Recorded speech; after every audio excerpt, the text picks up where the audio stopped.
असलेल्या जागेवर म्हणजेच टाकळी अंबडी या ठिकाणी मी प्रवाह परिवार या नावाने संस्था सुरू केली.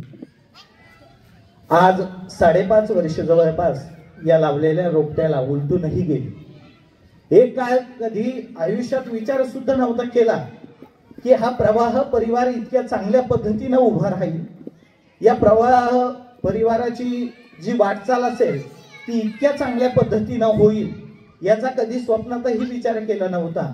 परंतु तुमच्या सर्वांच्या सहकार्यानं, तुमच्या सर्वांच्या आशीर्वादाने आणि सर्वांच्या मार्गदर्शनानं आज खऱ्या अर्थानं प्रवाह परिवार हा पैठण तालुक्यामध्ये नावलौकिक झालाय. सांगायला एक सर्वांना म्हणजे आवर्जून मला सांगावंसं वाटतं की जेव्हा मला या प्रवाह परिवाराची सुरुवात करायची होती तेव्हा म्हणजे संस्था काय असते किंवा बहुउद्देशीय संस्था म्हणजे नेमकी काय असते, तिचं रजिस्ट्रेशन काय असतं,